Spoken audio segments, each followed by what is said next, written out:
Okay, सो ठीक है, तो ये तो हमारी लास्ट लेक्चर की रिपीटेशन ही थी, तो आप रिपीट टेलीकास्ट जो है वो उसमें भी जाके देख सकते हैं, तो कोई मसला नहीं है, ठीक है। सो इसको हम अपलोड नहीं करते।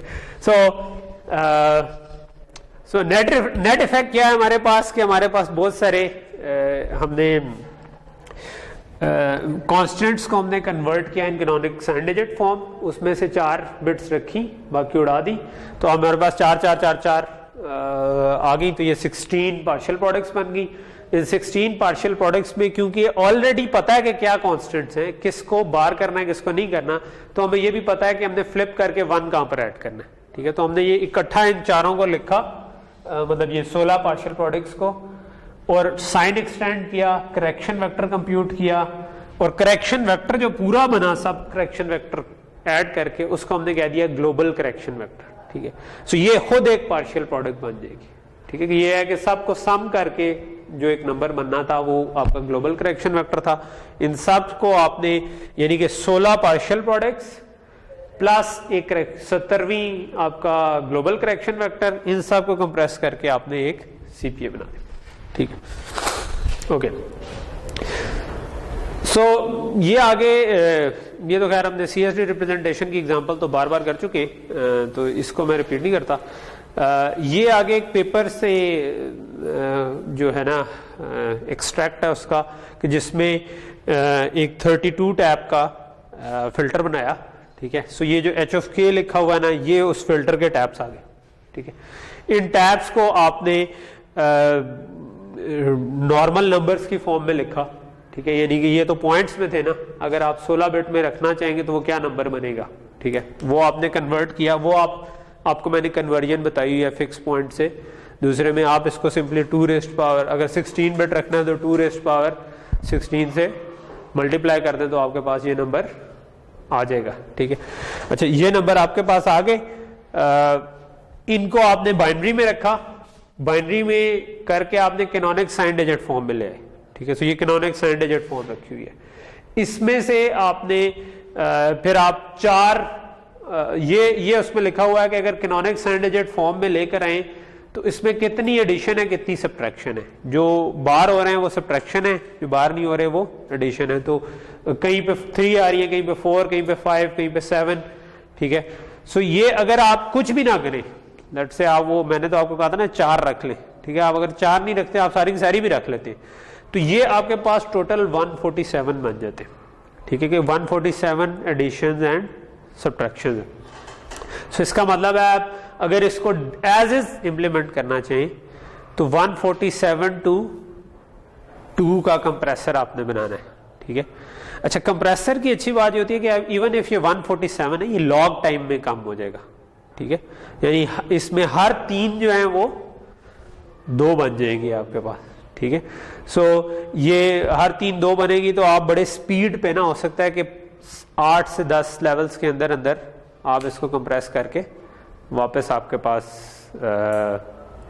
बन जाए। वो जो वॉलेस का टेबल नहीं हमने एक पढ़ा था लास्ट टाइम, कि एक लेवल से अगले लेवल पे, तो उसको आप देख लें तो ये आपके पास निकल आएगा कि एग्जैक्टली 147 से 2 पे आने के लिए कितने लेवल लगेंगे। लेकिन मेरा ख्याल है कि 10-12 लेवल से ज्यादा नहीं होंगे, तो 10-12 लेवल, जिसमें से हर एक का डिले जो है वो फुल एडर का डिले है ना, कंप्रेशन ट्री का एक लेवल में फुल एडर, तो ये 10-12 फुल एडर का डिले है, जिसको आप फिर फर्दर पाइपलाइन भी कर सकते हैं, ठीक है। और पाइपलाइन करेंगे और उसके बाद आप एडर सिंपल एक लगा दें तो आपका काम हो जाएगा, ठीक है।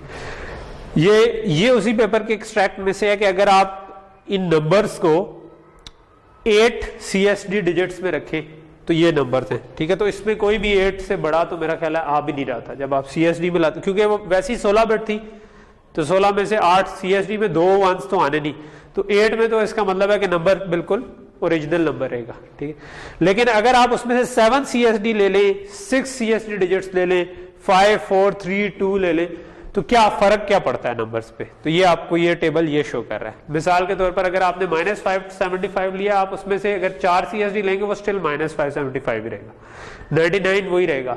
757 जो था वो 756 बन गया, ठीक है। सो 1 बिट का फर्क पड़ा। एंड दिस इज नॉट कि असल में 757 नहीं था, असल में वो था, इसको आप 1.15 फॉर्मेट में था, तो ये 0.00 समथिंग था, तो ये 0.00 में जाकर ये वाली बिट में फर्क पड़ा, ठीक है। इसी तरह 651 652 हो गया, सो जिस तरह 1396 1392 हो गया, सो इसमें 3-4 बिट का 3-4 डिजिट्स का फर्क पड़ गया, यानी कि 92 से 96 में आ गया। सो इस तरीके से आप अगर 4 डिजिट रख लेना तो बहुत ज्यादा फर्क नहीं पड़ता। 2 डिजिट पे आ जाएंगे आप फिर काफी फर्क पड़ जाएगा, ठीक है। फिर आप जिस तरह देखें ये 30,411 है, ये 30,720 है, तो ये 200-300 का फर्क पड़ गया। लेकिन अगेन ये जब आप देखेंगे तो ये 0.00 में कुछ आएगा जब आप इसको 2.15 फॉर्मेट में, क्योंकि ये ओरिजिनल आपने जो पूरा 16 बिट में नंबर आ रहा है उसमें फर्क आ रहा है, ठीक। सो जनरली आप 4 डिजिट्स आर इनफ, लेकिन अगर आप उससे बेहतर वेल्टर बनाना चाह रहे हैं आप 5 रख लें, ठीक है। तो 5 रख लें या 6 रख लें, तो वो आप 80 dB के बजाय 100 dB पे पहुंच जाएगी, ठीक है। सो यहाँ तक चीज समझ आ गई, ठीक है। सो ये तो काइंड ऑफ लास्ट टाइम वाले की रिपीटेशन थी। आज अगर हम देखें तो नेक्स्ट चीज हम देखना चाह रहे हैं कि अगर व्हाट इफ के आपका फीडबैक लूप हो, ठीक है। फीडबैक लूप हो जिस तरह लेट्स से कि what is a feedback loop. पहले तो आपको सॉरी लेट्स से कि मैं स्क्रीन को ब्लैंक कर देता हूं। और फीडबैक लूप ये होता है कि जिसमें आपके पास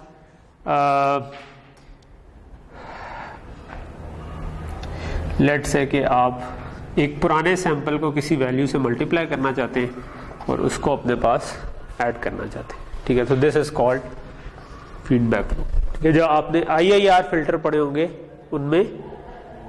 उनमें फीडबैक भी आ रहा होता है, क्योंकि ये यहां से अब आप अपने पुराने सैंपल को उठा के किसी चीज से मल्टीप्लाई करके नए सैंपल के अंदर ऐड कर रहे हैं, ठीक है। तो this is called feedback loop, ठीक है।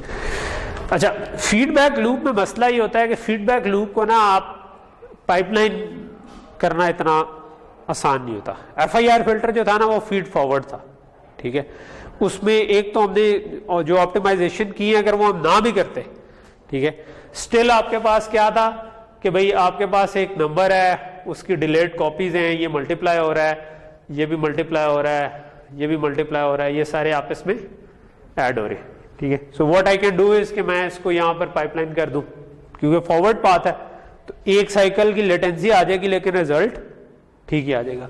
फिर मैं इधर भी पाइपलाइन कर दूं, ठीक है। मे बी अगर ये मल्टीप्लायर बड़ा लग रहा है, ये कंप्रेसर, इसका कंप्रेसर अलग बना दूं, ठीक है। सो इसको मैं कंप्रेशन ट्री बना दूं और उसके आगे पाइपलाइन करके उसके आगे CPA लगा दूं एक, ठीक है। तो ये पाइपलाइन आराम से हो जाता है, ठीक है। फीड फॉरवर्ड पाथ अगर हो तो आप, हमने देखा है कि आपका बड़ा सा क्लाउड है तो आप उसको अमूमन तोड़ के दरमियान में पाइपलाइन रजिस्टर लगा देते हैं। तो ये वही काम मैं इधर कर रहा हूं, ठीक। फीडबैक पाथ में ये होता है कि मैं इस तरह नहीं कर सकता। अगर मैं इस जगह पर रजिस्टर लगा दूंगा ना पाइपलाइन करने के लिए, मिसाल के तौर पे इसका क्रिटिकल पाथ क्या बन रहा है, इसका क्रिटिकल पाथ बन रहा है इस रजिस्टर से मल्टीप्लायर एडर, लेट से पीछे से भी रजिस्टर आ रहा है और आगे भी रजिस्टर्ड ही जा रहा है। सो ये मल्टीप्लायर और एडर जो है ना ये एक सीरीज में आ रहे हैं, ठीक है। अच्छा, ये सीरीज में आ रहे हैं तो आप इनको क्या करें, ठीक है।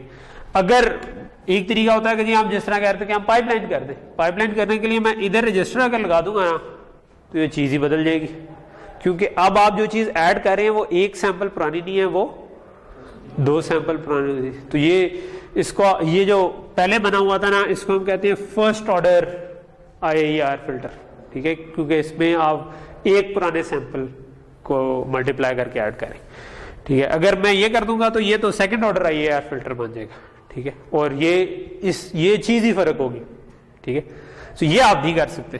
तो ये मतलब आप फीडबैक पाथ में डायरेक्टली पाइपलाइन रजिस्टर नहीं डाल सकते, ठीक है। तो ये जहन में रखें, कभी ये गलती करें भी ना। हमें एक आध दफा एक प्रोजेक्ट में ये गलती की थी एक लड़के ने, तो हमें मेरा ख्याल है कि 2-3 हफ्ते लग गए थे इस बग को ट्रेस करते करते, कि जब हम एक्चुअल में, क्योंकि IIR फिल्टर अनस्टेबल भी हो सकते हैं, ठीक है। क्योंकि आप अपने आप के अंदर पुरानी वैल्यू ऐड करते जा रहे हैं ना, तो ये ऐड होते होते आपकी रेंज से बाहर निकल सकती है इवेंचुअली, ठीक है। FIR फिल्टर में क्योंकि आप पुरानी वैल्यू में नहीं ऐड कर रहे, फीडबैक नहीं है, तो इसमें क्योंकि एक्यूमुलेशन होती जा रही है, एक्यूमुलेट होते होते चीजें जो है वो रेंज से बाहर निकल सकती हैं, बहुत ऊपर जा सकती हैं, जीरो हो सकती हैं, ठीक है। सो इसका डिज़ाइन जो है ना उसको मतलब ऑब्वियसली आपने डीएसपी वगैरह में शायद देखा होगा या कंट्रोल्स में देखा होगा कि आप जब फीडबैक फिल्टर वगैरह बनाते हैं तो उसकी स्टेबिलिटी के पहले एनालिसिस करते हैं कि वो स्टेबल है या नहीं है, ठीक है। अच्छा, तो हमारे केस में इस किस्म का किसी ने भाई ने किया कि टाइमिंग मीट करनी थी तो उसने इस जगह पर रजिस्टर लगा दिया और उसकी वजह से जो हमें मसला आया वो ये था कि पूरा सिस्टम नहीं चल रहा था, ठीक है, और हमें नहीं पता था कि कहाँ पर मसला है। तो फिर वो काफ़ी फीड फॉरवर्ड को ना डिबग करना भी आसान होता है, ठीक है। अगर आपके मतलब लेट से कोई बड़ा सा सिस्टम है और वो पहला ब्लॉक है, फिर दूसरा ब्लॉक है, फिर तीसरा ब्लॉक है और ये काम कर रहे हैं, तो डिबगिंग में आप क्या करते हैं, आपके पास आपने इनपुट दी, आपके पास आउटपुट आई, आपने कहा यार आउटपुट सही नहीं आई, ठीक है। सो आप काइंड ऑफ लेट से मैं 4 ब्लॉक बना देता हूँ, ठीक है। सो यहाँ पर आपके पास आउटपुट आ रही थी और वो सही नहीं आई। सो नॉर्मली मैं ये करता हूँ कि मैं इधर देख लेता हूँ कि इधर क्या आउटपुट आ रही थी, ठीक है। अगर इस जगह पे आउटपुट सही आ रही थी, ठीक, तो इसका मतलब है इससे आगे मसला है। अगर इस जगह पे आउटपुट गलत आ रही थी तो इसका मतलब है इससे पीछे मसला है।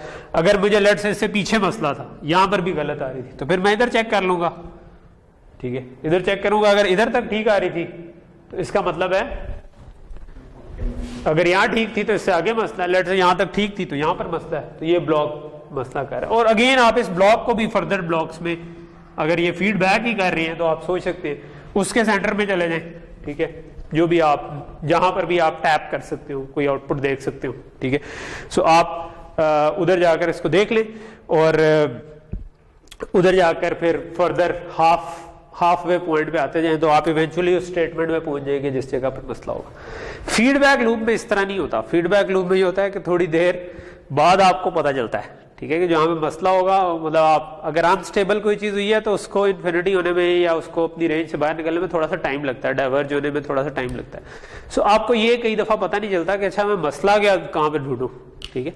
सो इवेंचुअली हमने यही किया था कि हमने अपना ओवरऑल पाथ तोड़ के फीडबैक को और उसके बाद डीबग किया था, और मेरा ख्याल है कोई हफ्ता 2 हफ्ते लगाने के बाद हमें फाइनली आइडेंटिफाई हुआ कुछ कोड रिव्यूज करके कि यार किस जगह पर होगा, एक एक कंपोनेंट को दोबारा देखकर, और उसके बाद हम इस नतीजे में पहुंचे कि जब एक फिल्टर हमें नजर आया जिसमें फीडबैक हुआ था तो उसका ऑर्डर ही चेंज हो गया। सो ये आपने ये एग्जांपल आपको बताने का मकसद ये है कि जब आप पे डेडलाइन का प्रेशर हो कभी भी आप आगे जॉब शॉप कर रहे हो या प्रोजेक्ट कर रहे हो और आप पर डेडलाइन का प्रेशर हो और टाइमिंग मीट ना हो रही हो, क्योंकि एफपीजे पे भी अभी तो आपने बेसिक सर्किट्स बनाए हैं, लेकिन थोड़े से जो जिसमें टाइमिंग क्रिटिकल होते हैं उसमें एक पूरा काम होता है टाइमिंग के लिए कि आपकी सारी टाइमिंग रिक्वायरमेंट्स मीट हो रही हो। तो अगर वो मीट ना हो रही हो तो आप इस किस्म की हरकत कभी नहीं करनी, ठीक है, कि फीडबैक पाथ में रजिस्टर लगा के कोशिश किया कि चला दें,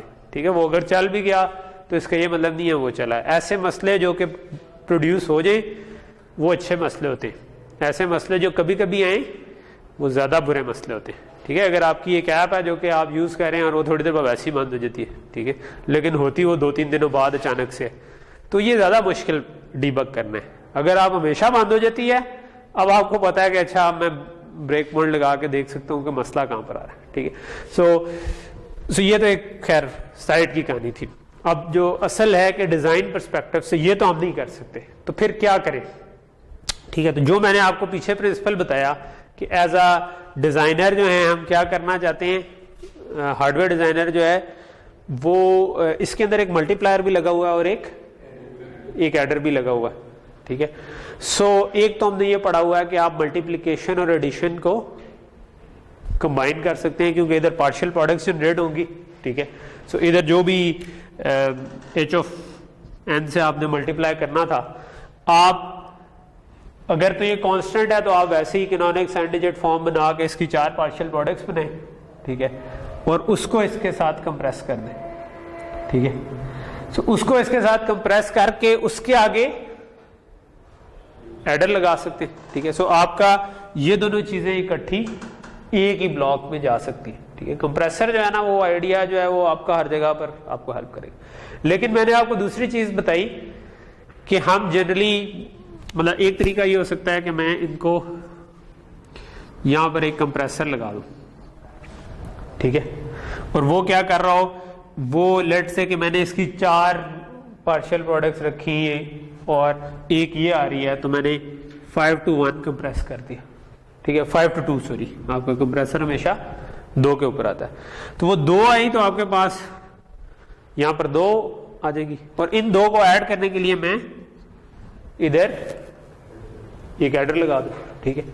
सो पहला तो ये हो सकता है, ठीक है, एक ऑप्शन।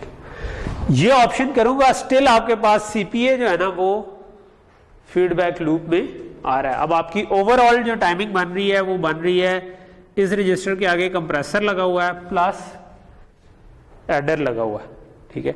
तो हो सकता है ये भी टाइमिंग ना बीट करे और आपको इससे भी ज्यादा एडवांस चाहिए, ठीक है। सो हम फिर करते क्या हैं, जो प्रैक्टिकली हम करते हैं ना वो ये करते हैं कि हम ये वाला एडर जो है ना कोशिश करते हैं कि ये फीडबैक लूप से निकल जाए, ठीक है। सो वो कैसे निकालते हैं, वो हम कहते हैं कि यार ये जो एडिशन है ना ये मैं बाद में करूंगा, मैं पार्शियल सम और पार्शियल कैरी अपने पास सेव करके रखूंगा। मैं इस पार्शियल कैरी को भी इस रजिस्टर में डाल दूंगा, पार्शियल सम को भी डाल दूंगा, और इन दोनों को आगे ले जाऊंगा। ऐड मैं इधर जाके बाद में करूंगा, ठीक है। अच्छा, अब इधर 2 आ गए तो आपने जो मल्टीप्लीकेशन करनी थी, यानी ये जो मल्टीप्लायर यहां पर लगा हुआ था वो तो 1 नंबर को था ना जिसने मल्टीप्लाई, लेकिन आप तो पार्शियल सम और पार्शियल कैरी आ गए। सो अब इसका मतलब है आपने इसको भी मल्टीप्लाई करना है और इसको भी मल्टीप्लाई करना है। पार्शियल सम को करना है पार्शियल सम से, पार्शियल कैरी को करना है कैरी से, इसको इसमें ऐड करना है, इसको इसमें ऐड करना है, और ये 2-2 का लेकर जा रहे हैं, ठीक है। तो इन पांचों को आप कंबाइन करके क्या कर सकते हैं कि एक कंप्रेशन ट्री पूरा बनाते हैं, जिसमें एक बाहर से आ रहा है इनपुट, एक पार्शियल सम इधर से आ रहा है, पार्शियल कैरी इधर से आ रही है, और यहां से 2 जो निकलेंगे वो ये सामने, ठीक है। तो जब आप लूप को करने की कोशिश करते हैं ना कंप्रेस, तो फिर सो यहां पर जो मल्टीप्लीकेशन आपने करनी थी उसकी वजह से लेट से मैंने उसको 4 डिजिट की कैनोनिक 7 डिजिट फॉर्म में रखा, तो क्योंकि इसने भी मल्टीप्लाई होना है और इसने भी मल्टीप्लाई होना है, तो अब 4 इसके लिए बनेगी आपके शिफ्ट के साथ, हर एक को शिफ्ट और नॉट करने के साथ, और 4 इसकी प्रोडक्ट्स बनेगी, ठीक है। सो ये जो 5 to 2 जो हमें नजर आ रहा था, क्योंकि हमने एडर इधर नहीं लगाना, एडर हम लूप से बाहर लेकर जा रहे हैं, तो एडर लूप से बाहर ले जाने का क्या फायदा है, उसका फायदा ये है कि मैं इधर पाइपलाइन अप कर सकता हूं, क्योंकि ये फीडबैक में नहीं है, अब ये आगे निकल आया हुआ, ठीक है। सो अब मैं इसकी टाइमिंग इंप्रूव हो जाएगी एट दी कॉस्ट ऑफ, इधर जो 5 to 2 कंप्रेसर था उसके बजाय अब ये 8 + 1 9 to 2 कंप्रेसर लग जाएगा, ठीक है। लेकिन 9 to 2 कंप्रेसर हमें इतना ज्यादा हर्ट नहीं करता, क्योंकि कंप्रेसर हमने देखा है कि उसमें फुल एड्रेस की स्टेजेस ही होती है, ठीक है। तो वो फुल एडर की स्टेजेस हैं, पूरे सीपीए से वो बेहतर होगा, जो कि सीपीए हमने आगे मूव कर दिया, ठीक है। तो आगे क्योंकि हिस्सा फीडबैक वाला ये है, लूप इधर आ रहा है, तो आप इसके आगे इसको पाइपलाइन नहीं कर सकते।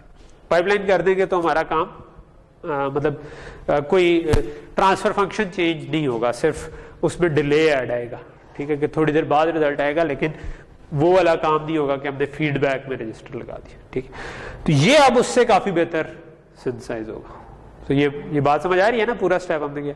तो ये वाली जो चीज है ना कि हम पार्शियल सम और पार्शियल कैरी, जो कि यानी कि 2 कंप्रेसर ने आउटपुट की होती है, उनको हम अपने पास सेव रखते हैं, तो उसका फिर फीडबैक में उसका रिजल्ट ये बनता है कि अच्छा आपको फिर मल्टीप्लीकेशन भी डबल करनी पड़ेगी, क्योंकि आप पार्शियल सम को भी मल्टीप्लाई करेंगे, पार्शियल कैरी को भी। ओके, चलो ये मैं सॉरी ओके। सो ये जो डायग्राम है ना, ये एक्चुअल में ये चीज शो कर रही है, ठीक है। सो इसकी डिटेल मैं नीचे बता चुका हूँ, बोर्ड पे कर चुका हूँ, क्योंकि स्लाइड पे बात मुझे लगता है कि समझ उतनी अच्छी नहीं आती जितनी बोर्ड पे आती।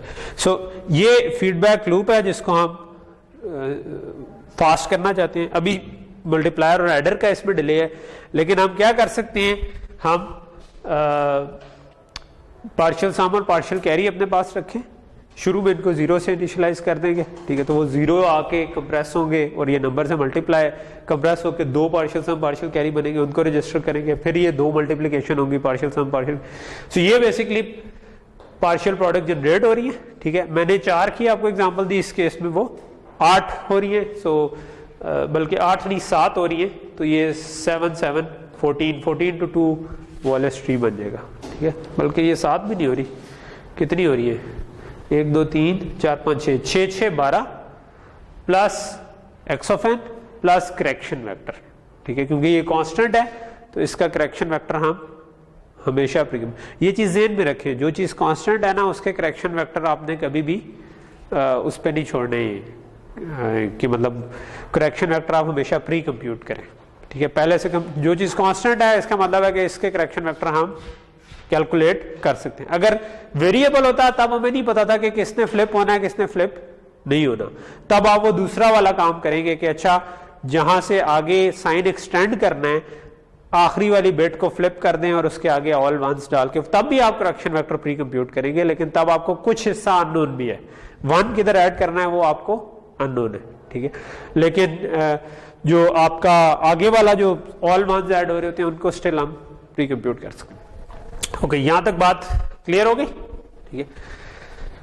ओके, सो अब हम इसकी लेट से एक और एग्जांपल पे आ जाते हैं। सो अब ये वाली एग्जांपल जो है ये सेकंड ऑर्डर आईएआर फिल्टर है, ठीक है। सेकंड ऑर्डर आईएआर फिल्टर का मतलब है कि ये x ऑफ n माइनस 1 को भी यूज कर रही है, x ऑफ n माइनस 2 को भी यूज कर रही है, ठीक है। सो जो एक पुरानी वैल्यू है, ये जो फिल्टर है ना इसके अंदर ये वाला पार्ट FIR वाला है, ये वाला मतलब IER में दोनों चीजें होती है ना।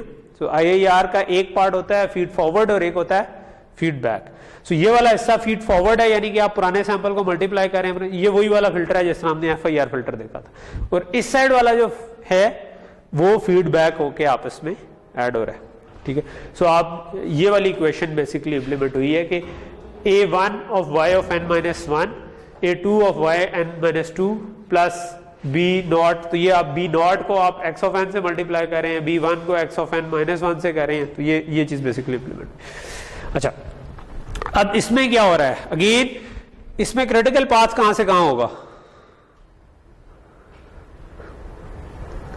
इसमें क्रिटिकल पाथ क्या होगा, ये तो रजिस्टर है ना, तो यहां से जो आ रहा है इसमें एक मल्टीप्लायर और 2 एडर है, इसमें भी एक मल्टीप्लायर और 2 एडर है, इसमें भी एक मल्टीप्लायर और 2 एडर है। सो आपके पास मैक्सिमम पाथ जो बन रहा है ना वो एक मल्टीप्लीकेशन और 2 एडिशन वाला बन रहा है, ठीक है। सो अब अगर इसको इंप्लीमेंट हमने करना हो तो जो हमने भी सेम चीज सोची थी कि कंप्रेशन आप कर सकते हैं, तो हम क्या कर सकते हैं इसके ऊपर,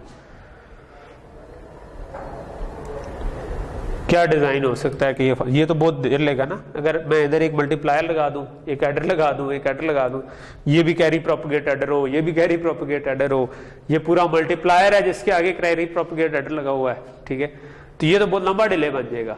तो क्या चीज फास्ट हो सकती है, क्या कर सकते हैं, ये जो पूरी चीज है इस पूरे के पूरे में क्या हो रहा है, कुछ मल्टीप्लिकेशन है, अगर ये कांस्टेंट्स हैं तो ये पार्शियल प्रोडक्ट्स जनरेट कर देंगे जिन्होंने आपस में ऐड होना है, ये भी मल्टीप्लिकेशन है पार्शियल प्रोडक्ट्स हो जाएगी, ये आपस में ऐड होनी थी, ठीक है। तो इस पूरे का आप एक कंप्रेशन ट्री बना सकते हैं। इस साइड पे क्या है, इस साइड पे भी मल्टीप्लिकेशन है, इन पूरों का आप उठा के कंप्रेशन ट्री बना। क्या हो रहा है, इधर से आपके पास जा रहे हैं, ये नंबर मल्टीप्लाई हो रहा है, पार्शियल प्रोडक्ट जनरेट हुई, पार्शियल प्रोडक्ट जनरेट हुई, पार्शियल प्रोडक्ट जनरेट हुई, ऐड होना था इन सब ने, उन सब को आपस में जो ऐड करना है वो कंप्रेसर से ऐड करके आप सिंपली पार्शियल प्रोडक्ट एडिशन के बाद 2 आपके पास लेयर आ जानी थी, उसके आगे आप एक कैरी प्रोपगेट एडर लगा सकते थे, ठीक है। इनको आप मल्टीप्लाई करेंगे तो आपके पास कंप्रेसर क्या करेगा, ये सारी इनपुट ले रहा है, यहां से भी इनपुट ले रहा है, यहां से भी इनपुट ले रहा है, यहां से भी इनपुट ले रहा है, ठीक है, और लेट से करेक्शन वेक्टर भी इनपुट आ रही है, तो वो रिजल्ट के तौर पर 2 पार्शियल सम और पार्शियल कैरी, वो जो आखिरी 2 लेयर आ जाती है वो देगा।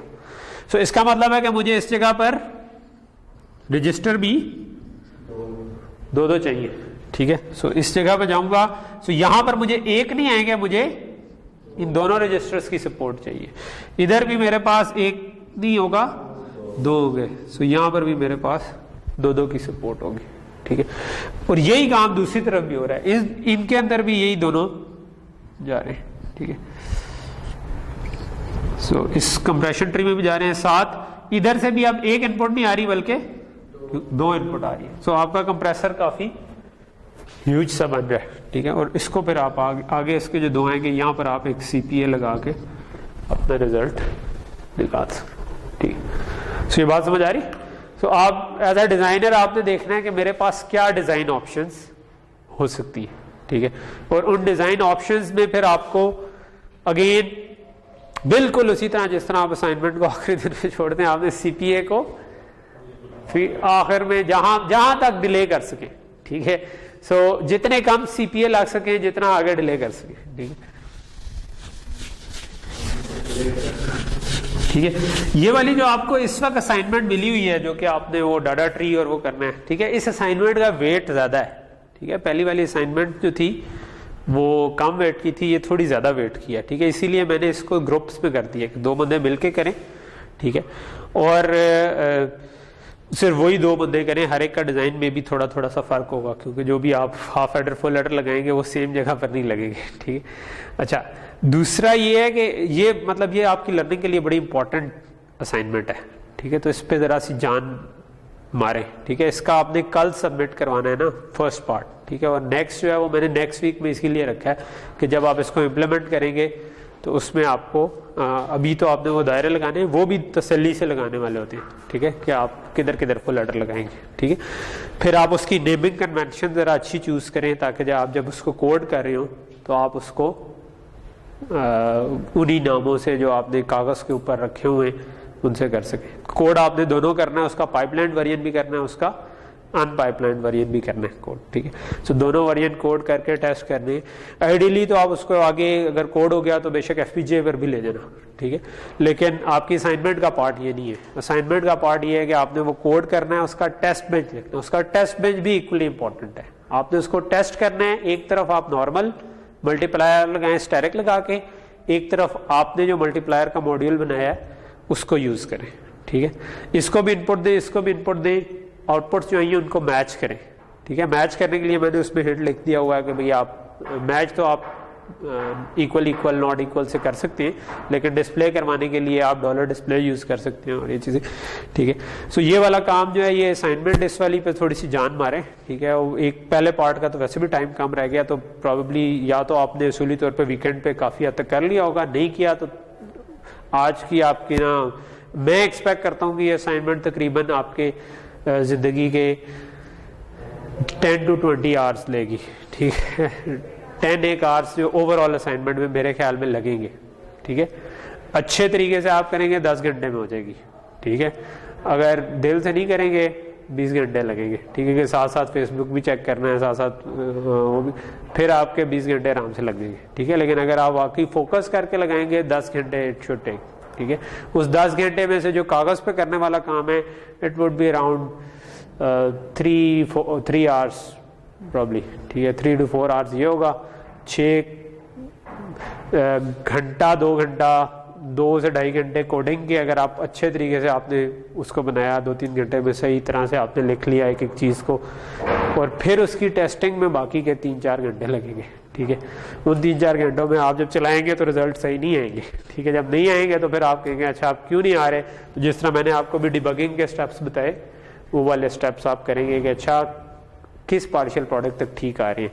अगर मैं फिक्स नंबर दूं, ठीक है, जिस नंबर पे नहीं आ रहे उससे कागज़ पे निकालूं कि पार्शियल प्रोडक्ट्स के क्या रिजल्ट्स आते हैं, ठीक है, और उसको मैं पहली स्टेज पे आउटपुट देखूं, दूसरी स्टेज पे आउटपुट देखूं, तीसरी स्टेज पे आउटपुट देखूं, किस स्टेज पे जाकर मुझे वो गलती करना शुरू कर रहा है। इस केस में आप बेशक स्टार्ट से शुरू हो जाना, क्योंकि आप खुद पहली पार्शियल प्रोडक्ट निकालेंगे तो आप उसके साथ कंपेयर कर सकते हैं, दूसरी निकालेंगे तो कंपेयर कर सकते हैं, ठीक है। बट ये आपकी एक इंपॉर्टेंट लर्निंग है कि जिसमें आप इंपॉर्टेंट पॉइंट ये नहीं है कि असाइनमेंट आपकी जमा हो जाती है, नंबर आ जाते हैं, ठीक है, ये सेकेंडरी ऑब्जेक्टिव होता है। प्राइमरी ऑब्जेक्टिव क्या होता है कि जब आप एक खुद से चीज़ बनाते हैं ना, जिसमें आपने थोड़ी सी एफर्ट मारी और आप 2 बंदे हैं तो आपने एज अ टीम एफर्ट की, ठीक है, डबल विकेट आप करें, ठीक है, तो 2 आपने बंदों ने एफर्ट की और उसको आपने पूरा कंप्लीट किया। उस कंप्लीशन के बाद ना आप लोग खुद बदल जाओगे, ठीक है, एक आपके अंदर एक कॉन्फिडेंस बिल्ड होगा, ठीक है, कि I can do this thing, ठीक है, वो असल इंपॉर्टेंट चीज़ है, ठीक है। यानी कि जिस तरह मैंने शायद पहले भी आप लोगों की क्लास में कभी एग्जांपल दी हो कि जिस तरह इंजमाम भी है, उमर अकमल भी है, दोनों में अच्छी स्किल्स हैं, सब कुछ है, फ़र्क क्या है? फ़र्क ये है कि जब 92 का वर्ल्ड कप चल रहा था तो इंजमाम ने किसी पार लगा दिया था, सेमीफाइनल जब हुआ था तो उसने मारपीट के जो भी एंड पे पहुंचे और एंड पे आउट हो गया, लेकिन किसी और ने फिनिश कर दिया लट से। लेकिन जब हमारा पिछला 2011 का वर्ल्ड कप जिसमें हम सेमीफाइनल में हारे थे, ठीक है, तकरीबन उतना ही टारगेट था, उसी किस्म की सिचुएशन थी, मगर उमर अकमल या असद शफीक या कोई और यंगस्टर उस लेवल तक नहीं लेके गया।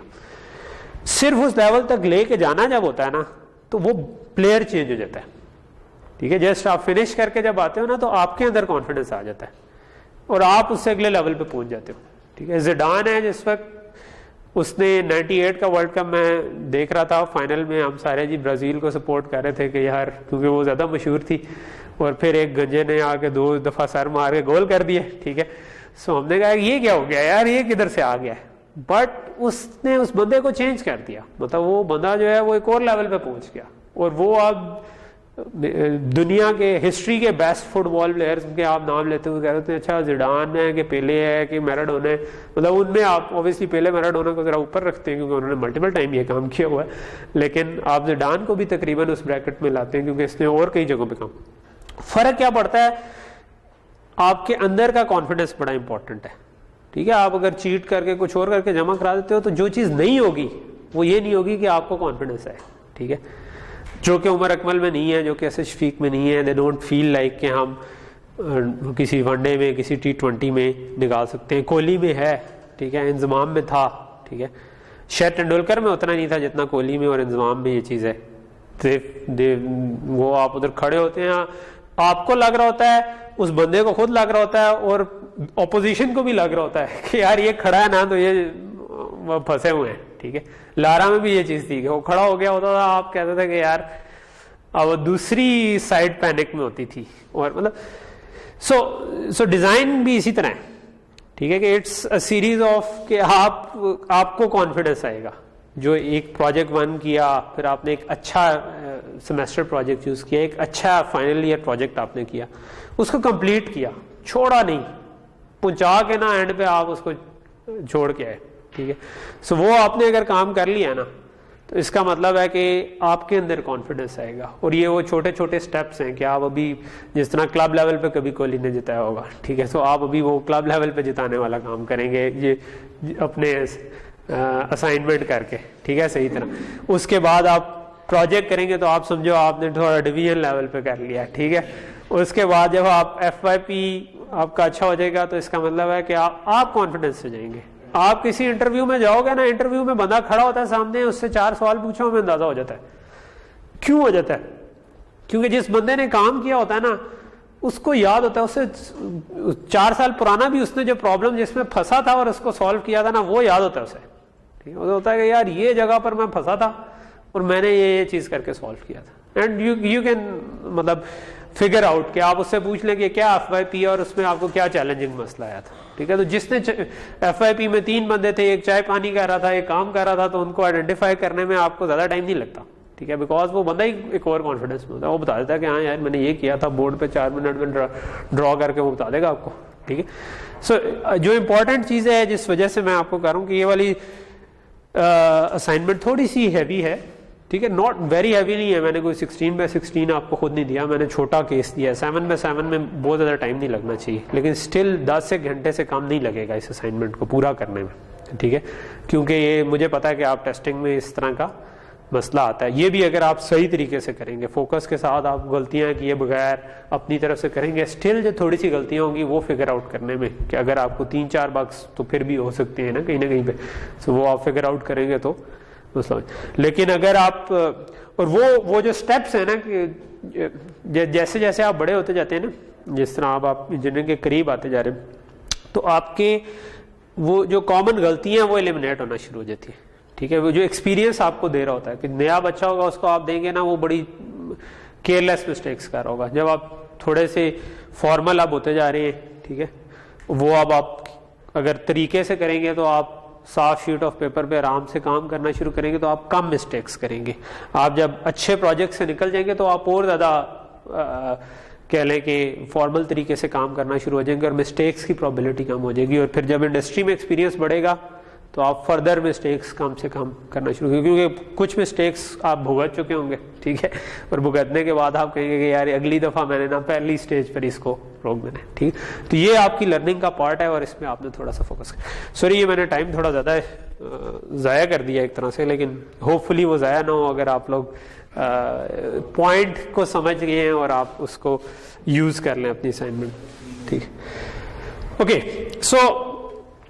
सो ये इसको हमने सॉल्व तो कर लिया। इसको एक इसकी अप्रोच ये हो सकती थी कि मैं यही पार्शियल प्रोडक्ट्स बनाऊं और पहले 8 to 2 कंप्रेस करूं, 8 to 2 कंप्रेस करूं, आगे 4 to 2 करूं, 3 to 2 करूं, ठीक है। या दूसरी ये थी कि जो मैंने आपको बता दी कि आप एक पूरा ही कंप्रेसर बना दें जो कि इस पूरे को कंप्रेस कर दे और आगे की तरफ भी यही काम करेंगे, पूरा ही कंप्रेसर बना के आखिर में एक सीपीएम। तो ये वाली अप्रोच जो थी ये मैंने आपको जो ड्रॉ करके बताई थी वो। और अगेन इसकी और भी ऑप्शंस हो सकती हैं, मतलब आप डिफरेंट डिज़ाइन मेथोडोलॉजीज को देख सकते हैं कि नहीं ठीक है इधर 2 to 1 करने के बाद मैं इसको कंप्रेस करूं तो कंप्रेसर का साइज कम हो जाएगा, ठीक है। तो आप डिफरेंट ऑप्शंस पे जा सकते हैं। फीड फॉरवर्ड पाथ, इस तरफ वाला पाथ फीड फॉरवर्ड है, इधर आप पाइपलाइन भी कर सकते हैं, ठीक है, अगर आप करना चाहेंगे एडर के बाद पाइपलाइन लगा दी, ठीक है। लेकिन ये डिफरेंट ऑप्शंस हो सकती हैं कि किस तरह कंप्रेस करूं, ठीक है। ओके, सो FIR को तो हम ऑलरेडी कर चुके हैं, ठीक है। और ये काइंड ऑफ FIR की एक एग्जांपल है हुई जिसमें आपने लेट से एक FIR फिल्टर डिजाइन किया जिसके ये टैब्स आए, ठीक है। सो सबसे पहले आप इसको कहेंगे कि यार बाइनरी में ये कैसे लिखे जाएंगे, तो बाइनरी में लिखना हो तो ये तो अभी फ्लोटिंग पॉइंट में है, तो सबसे पहले आप इसको इंटीजर में कन्वर्ट करेंगे। इंटीजर में करने के लिए आप इसको 2⁻15 से मल्टीप्लाई कर दें तो ये आप 1.15 वाले फॉर्मेट में आपके पास जो बाइनरी में नंबर आना था वो आ जाएगा, ठीक है। इस नंबर को आप अगर बाइनरी में व्यू करेंगे तो आपको पास इस तरीके बन जाएंगे। और ये इसके बाद इनमें जो वंस आ रही है, स्ट्रिंग्स ऑफ वंस आ रही हैं, उनको रिमूव करने के लिए आप कैनोनिक साइन डिजिट फॉर्म यूज कर लें। सो आपके पास इवेंचुअली इस किस्म के टैब्स बन जाते हैं, ठीक है। सो अब हर फिल्टर टैब जो है वो आपको बता रहा है कि कितना शिफ्ट करना है, ठीक है। सो कितना शिफ्ट करना है, ये आपको बता रहा है कि यार 1 2 यहाँ पर कोई शिफ्ट नहीं थी, ये 1 की शिफ्ट, 2 की, 3 की, 4 की, इसका मतलब है इसको 4 राइट शिफ्ट करना है और फ्लिप भी करना है, ठीक है। ये जो है ये 6 राइट शिफ्ट करना है, फ्लिप नहीं करना। इस पार्शियल प्रोडक्ट के लिए आपने 9 राइट शिफ्ट करना है और फ्लिप नहीं करना। तो आप इसमें से भी अगर 4 रख लेंगे सो आप स्टिल एक अच्छा रीजनेबल FIR फिल्टर बता सकते हैं। तो ये 4 उसमें से रख लिए हर एक में से, बाकी की उड़ा दी। और ये फिर इवेंचुअली अब आपने इंप्लीमेंट जो करनी है वो ये चीज बन गई, उसकी क्वेश्चन ये बन गई, ठीक है, कि 1 को 2⁻⁻4 का मतलब है कि 4 का राइट शिफ्ट करो, फिर 6 का था, फिर 9 का था, फिर आखिरी 12 का था। हर एक को जो आपकी शिफ्ट बन रही है ना कि करंट सैंपल को इतना शिफ्ट कर दो, 1 रजिस्टर्ड सैंपल को इतना शिफ्ट कर दो, 2 रजिस्टर्ड सैंपल को इतना शिफ्ट कर दो, 3 रजिस्टर्स को इतना कर दो, 4 वाले को इतना कर दो, ठीक। तो ये आपके पास कह लें कि ये अब आपने असल में इंप्लीमेंट करना है, ठीक है। अब इसमें मल्टीप्लिकेशन कोई नहीं रही क्योंकि आपने जो पार्शियल प्रोडक्ट्स थी वो सम होनी थी, ठीक है। तो ये अब आपके पास सम्स रह गई, इन सब को आप इसमें ऐड करें तो इन सब का अब आप कंप्रेसर डिजाइन कर सकते हैं। तो हमने लास्ट क्लास में पढ़ा था कि अगर डिफरेंट शिफ्टेड वेरिएंट्स हैं तो उनका पॉइंट लाइन करके आप साइन एक्सटेंड करते हैं, ठीक है। सो आपने अगर ये काम करना है तो अब आप ये वाला काम करेंगे कि आप देखेंगे कि नंबर लिखेंगे जिसको जितना शिफ्ट करना है और फिर आप देखेंगे कि यार साइन एक्सटेंड सारों को कर लेंगे और करेक्शन वेक्टर उसका निकाल देंगे। खैर ये तो इसमें सारों पे 1 किया हुआ है, लेकिन क्योंकि ये आपको कांस्टेंट है आपके पास, ठीक है, ये जिस चीज को आप मल्टीप्लाई करना चाह रहे हैं ये कांस्टेंट है, ठीक है। सो इनमें से कुछ जो हैं वो माइनस में आ रहे हैं, कुछ आपके पास प्लस में आ रहे हैं, ठीक है, ये माइनस में आ रहे हैं, ये प्लस। सो माइनस करने के लिए क्या करेंगे, उतना शिफ्ट करके फ्लिप किया और 1 ऐड कर, लेकिन आपको ऑलरेडी पता है कि किस जगह पर 1 ऐड करना है, ठीक है। और फिर इस केस में क्योंकि कांस्टेंट्स हैं लेकिन आपको यह नहीं पता कि x ऑफ n जो था वो प्लस था या माइनस था, ठीक है। तो फिर आप वो आखिरी वाली बिट फ्लिप करके उसके आगे 1 एक्सटेंड कर देंगे, ठीक है। और ये करेक्शन वेक्टर हमने कैलकुलेट करने का मैकेनिज्म लास्ट क्लास में पढ़ा था। तो लेकिन आपको ये पता है कि 1s किस किस जगह पर आने, क्योंकि अगर -1 से मल्टीप्लाई करना है तो उस जगह पे फ्लिप करके आपने 1 भी ऐड करना है, क्योंकि 2's कॉम्प्लीमेंट लेना है, 1's कॉम्प्लीमेंट नहीं लेना। तो वो वाले 1s भी आप इस करेक्शन वेक्टर के साथ लगाएंगे, ठीक है, और ये आपका पूरे का पूरा करेक्शन वेक्टर बन जाएगा। इसको अलग करके आपने सबको जमा किया, आपके पास एक नंबर आ गया, ठीक है, और उस नंबर को आपने यूज कर लिया, ठीक है। मैंने प्रोबेबली जो आपको असाइनमेंट दिया उसमें आपने साइंड मल्टीप्लिकेशन करनी है, ऐसे ही है ना, तो साइंड में आपने फिर वो करेक्शन वेक्टर वगैरह भी प्री कंप्यूट करके रखना, ठीक है। सो यहां तक चीज क्लियर होगी। सो ये करके फिर पूरा आपका फिल्टर बनता है। ये भी वैसे एक इंटरेस्टिंग असाइनमेंट हो सकती है।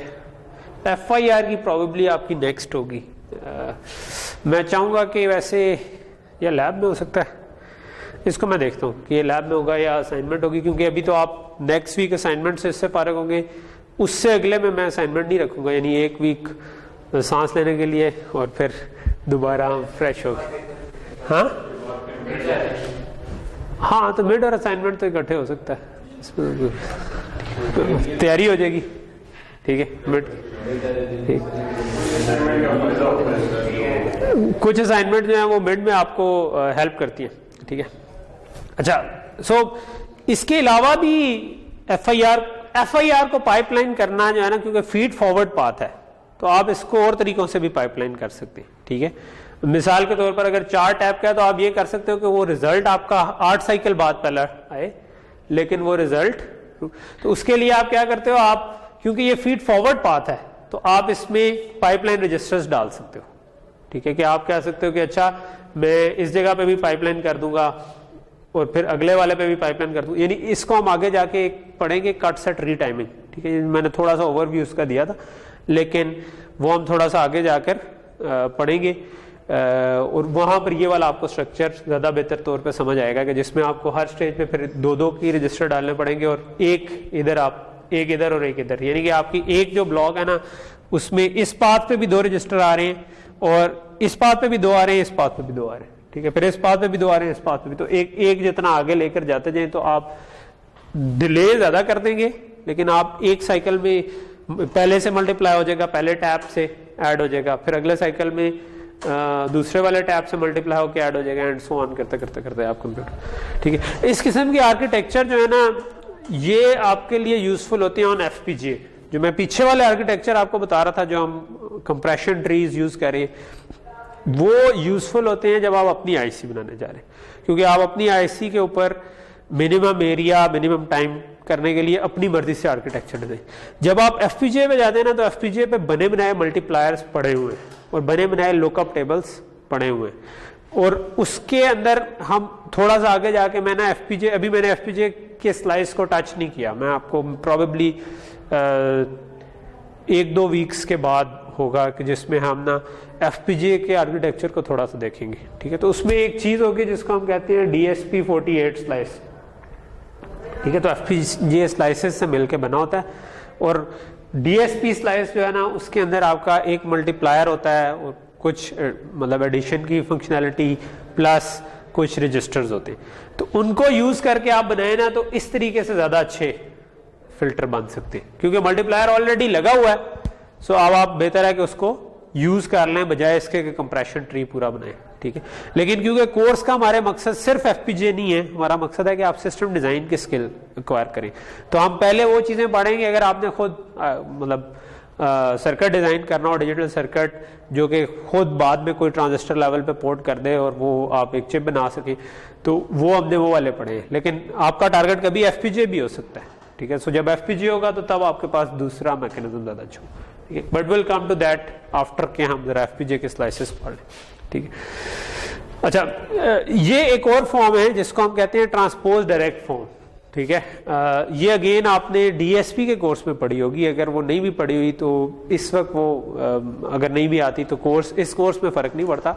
लेकिन जो हमने इधर रजिस्टर डाले हुए थे ना, उनके बजाय आप रजिस्टर्स को इस जगह पर भी लगा दें, स्टिल ये फिल्टर वही आउटपुट देता है, ठीक है। तो ये आप अमूमन DSP के कोर्स में ये चीज पढ़ते हैं कि आप फिल्टर डिजाइन करने के लिए ट्रांसपोज्ड फॉर्म्स, इनको हम कहते हैं, पढ़ी हुई आप लोगों ने फिल्टर डिज़ाइन की ट्रांसपोज फॉर्म और ट्रांसपोज फॉर्म 1, ट्रांसपोज फॉर्म 2, इस तरह की 2-3 फॉर्म्स पड़ी हुई होंगी कि एक है कि डायरेक्ट फॉर्म 1, डायरेक्ट फॉर्म 2 होगी कि बिल्कुल जो आपके पास x ऑफ n आ रहा है उसी के आगे डिले डालते गए और उसके बाद मल्टीप्लाई कर दिया, फिर उसी की ट्रांसपोज ले लिया, उसी सिग्नल फ्लो ग्राफ का ट्रांसपोज ले लिया तो ट्रांसपोज फॉर्म बन जाती है जिसमें एरोज की डायरेक्शन चेंज होती है और स्टिल ट्रांसफर फंक्शन वही रहता है।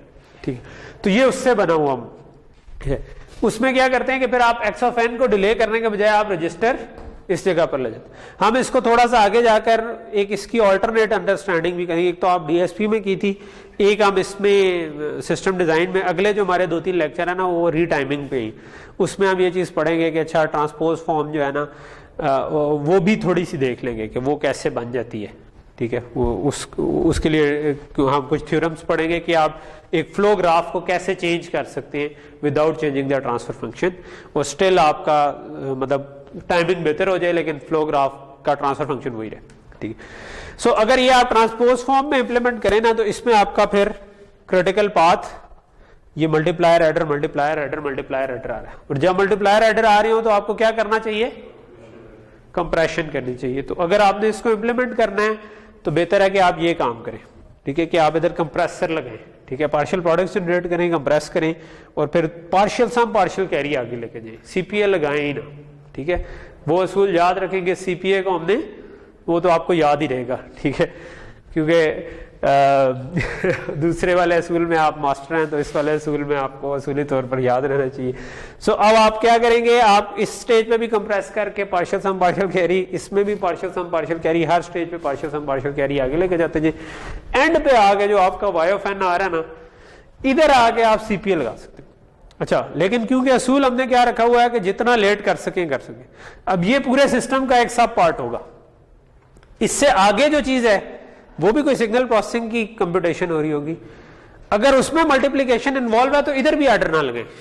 ठीक है, आप कहें ये पार्शियल सम पार्शियल कैरी आ रही है, तुमने आगे क्या करना है, तुमने एडिशन करनी है, सबट्रैक्शन करनी है, मल्टीप्लिकेशन जो करनी है, उधर भी एक कंप्रेसर लगा दो। ठीक है, सो जहां तक हो सके, इट माइट बी पॉसिबल कि आप हर एक इंडिविजुअल जो है ना वो बहुत सारे ऐसे ब्लॉक्स बना रहे हैं आप, और हर एक ही पार्शियल सम पार्शियल कैरी लेकर जाया जा रहा है। एंड पे आकर जो फाइनल रिजल्ट आपने कहीं पर आउटपुट करना था वो आपने जाकर वहां पर एक सीपीए लगा दिया।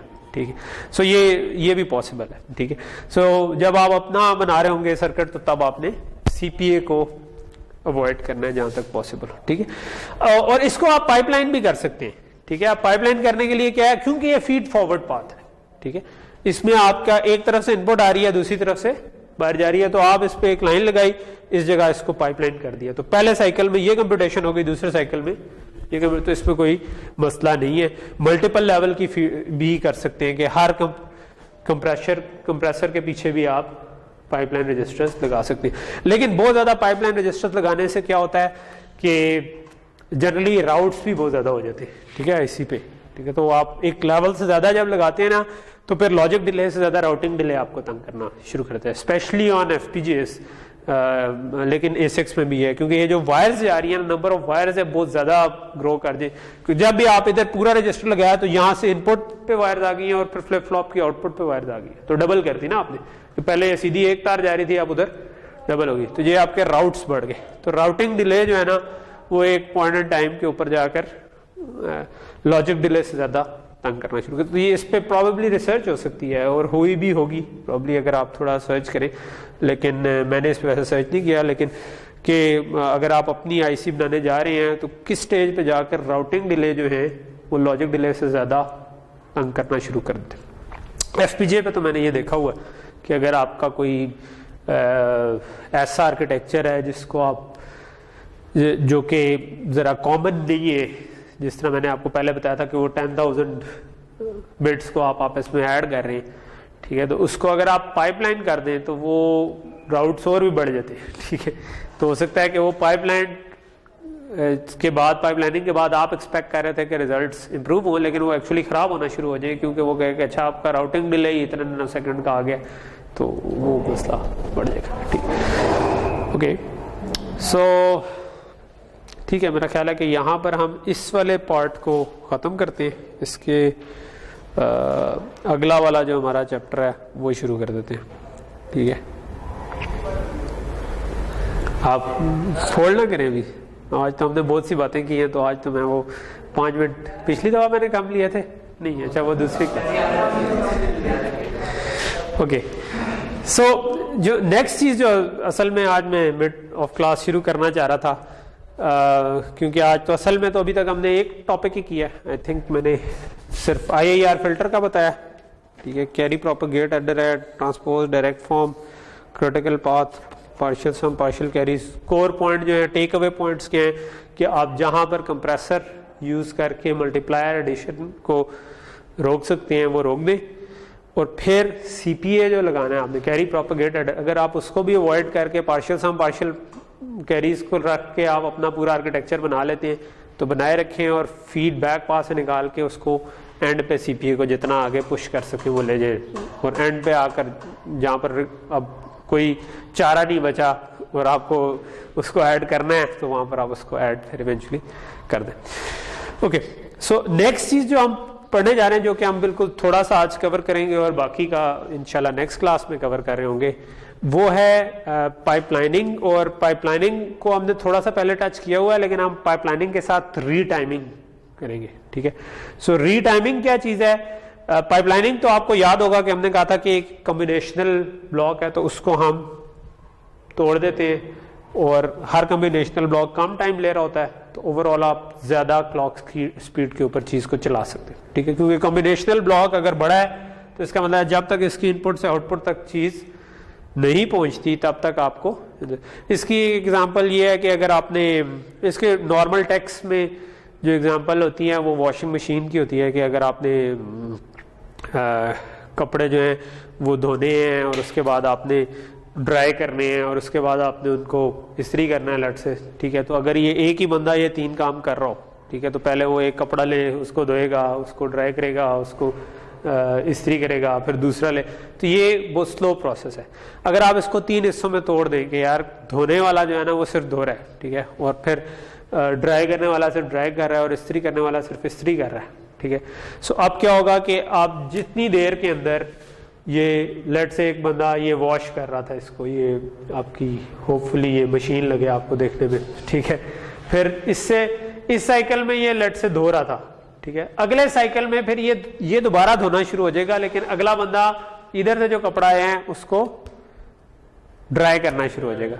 उससे अगले साइकिल में ये जो इधर से नया कपड़ा धुल के आए हैं उसको ड्राई करना शुरू हो जाएगा, लेकिन यहां से जो ड्राई होकर आए हैं उसको एक तीसरा बंदा इस्त्री करना शुरू हो जाए, ठीक है। तो अब ये एक पाइपलाइन बन गई, ठीक है।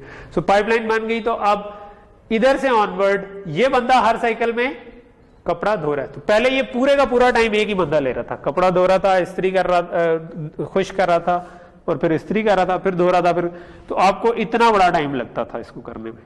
अब आपने पाइपलाइन कर दिया, आपको 1/3 ऑफ टाइम लगा, अज्यूमिंग के सारे बराबर बराबर टाइम के काम है, ठीक है। सो ये हमेशा पॉसिबल नहीं होता कि बराबर टाइम के काम हो, लेकिन अगर ये बराबर टाइम के काम हो तो फिर आप इसको 3 टाइम्स फास्ट कर सकते हैं, ठीक है। लेकिन अगेन अब आपने इसकी नेचर चेंज कर दी, अब आप इधर जो काम कर रहा है ये इंडिपेंडेंट हो गया, ये इंडिपेंडेंट हो गया, ये खैर इसमें तीनों काम कर रहे हैं, लेकिन ये जो वॉशिंग का काम है ये इंडिपेंडेंट हो गया, ड्राइंग का काम इंडिपेंडेंट हो गया, या तंदूर पे आप कह लो कि जिस तरह कर रहा होता है कि अगर आपका एक बंदा पेड़ा बना, एक ही बंदा अगर पेड़ा बनाया उसको बेले, उसको नीचे लगाया, निकाले, तो ये सीक्वेंशियल काम हो रहा है, ठीक है। लेकिन अगर आप इसको पाइपलाइन करना चाहें तो आप कहें एक बंदा पेड़ा लगा के फेंकता जाए, दूसरा उसको बेल के आके देता जाए, तीसरा लगाता जाए, चौथा निकालता जाए, ठीक है। नॉर्मली वैसे क्योंकि एक ही होल होता है तो लगाने और निकालने वाला एक ही बंदा नॉर्मली होता है, लेकिन लेट से कि आप इसको किसी तरह रोटेटिंग लगा देंगे, वो थोड़ा सा बड़ा तंदूर हो एक तरफ लगा रहा है और वो घूमता जा रहा है, जो प्रॉब्ली बेकरी में इस किस्म का मैकेनिज्म होता जाए, तो अब ये पाइपलाइन होता जाएगा, ठीक है। पाइपलाइन हो जाएगा तो इसका मतलब है कि आप जब रश आवर होगा तो ये एक वक्त में इवेंचुअली क्या होता है कि सारे के सारे काम होना शुरू हो जाते हैं, ठीक है।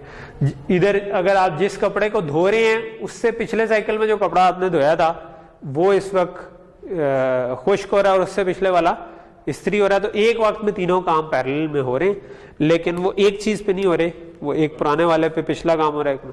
तो कोर कॉन्सेप्ट पाइपलाइनिंग का ये होता है, और इस तरह से आप चीज को लेटेंसी आपकी हो सकता है बढ़ जाए। पहले आपको एक साइकिल में रिजल्ट मिल रहा था लेकिन एक साइकिल बड़ा था, अब आपके 3 साइकिल में रिजल्ट मिल रहा है, ठीक है। पहला कपड़ा धुल के निकलेगा 3 साइकिल के बाद, ठीक है। यहां पर सिर्फ धुल के नहीं, इस्त्री होकर निकलेगा 3 साइकिल के बाद। लेकिन कह लें कि ओवरऑल हर साइकिल में एक एक कपड़ा निकलना शुरू हो जाएगा इसके बाद, यानी कि अगले ही साइकिल में अगला कपड़ा इस्त्री हो चुका होगा, उससे अगले में अगला। तो ओवरऑल आपकी थ्रूपुट अच्छी है। इसको हमने कहा था कि 2 चीजें होती हैं, एक थ्रूपुट और एक लेटेंसी।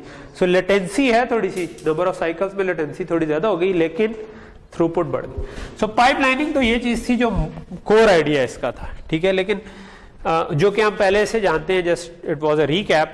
जो अब हम आगे करना चाह रहे हैं वो है रीटाइमिंग, ठीक है। सो मैं इसकी सिर्फ इंट्रो देके फिर मैं आज इधर ही रोकता हूं और कल की क्लास में हम इसको इंशाल्लाह करेंगे। सो रीटाइमिंग जो है ना, वो आप एक डाटा फ्लो ग्राफ लेते हैं, ठीक है, और उसको इस तरह से रीटाइम करते हैं कि जो नया आपका ग्राफ बनता है, यानी उसको आप मॉडिफाई कर देते हैं, ठीक है। मॉडिफाई कर देते हैं इस तरीके से कि जो नया ग्राफ बनता है स्टिल वो काम वही कर रहा होता है, सिर्फ उसमें प्योर डिले का फर्क है। यानी कि वो लेट्स से कि अभी ये डाटा फ्लो ग्राफ 3 साइकिल में काम कर रहा था, तो आपने उसको इस किस्म की मॉडिफिकेशन की कि वो 3 के बजाय 5 साइकिल के बाद पहली आउटपुट आती है, उसके बाद हर साइकिल में आती रहती है। तो वो सिर्फ प्योर डिले का फर्क है, ठीक है। z⁻⁻1 आपने, ये हम कहते हैं 1 डिले, ठीक है। z⁻⁻2 का मतलब है 2 डिले, z⁻⁻l का मतलब है l लेंथ का डिले आपका फर्क पड़े, ठीक है। ट्रांसफर फंक्शन में और कोई चेंज नहीं आती सिवाय वो प्योर डिले ऐड होने की, ठीक है। तो फिर ये क्यों करेंगे? ये हम करेंगे ये कि हमने कोई स्ट्रक्चर बनाया हुआ है, जिस तरह FIR फिल्टर या IIR फिल्टर, ये डाटा फ्लो ग्राफ्स थे, ठीक है। इस किस्म का कोई भी ग्राफ हो, उस ग्राफ को हम इस तरह मॉडिफाई करेंगे, इवेंचुअल जो चीज बनेगी ना, वो लेटेंसी तो उसकी बढ़ जाएगी, लेकिन हम अमूमन हमारा जो मकसद होता है टू फैसिलिटेट पाइपलाइनिंग, कि आप उसको इस तरह मॉडिफाई करेंगे, रजिस्टर्स ऐसे मूव हो जाए कि आपका ओवरऑल क्लॉक स्पीड बढ़ सके, ठीक है। पाइपलाइन करने से फायदा क्या होता है? क्लॉक स्पीड, आप ज्यादा स्पीड पे क्लॉक दे सकते हैं, क्योंकि कॉम्बिनेशनल क्लाउड छोटा हो गया, इधर से इधर तक पहुंचने में जो टाइम लगता है वो कम हो गया। अब आप उसको अगला क्लॉक साइकिल वहां से शुरू कर सकते हैं, ठीक है। So clock cycle time reduce करना, पाइपलाइन करना, या to reduce number of registers, जो रिडंडेंट रजिस्टर्स हैं, गैर जरूरी रजिस्टर्स हैं, वो भी आप इस ट्रांसफॉर्मेशन के लिए के जरिए उठा सकते हैं, ठीक है। सो ये हम इंशाल्लाह कल की क्लास में इसको कवर करेंगे। और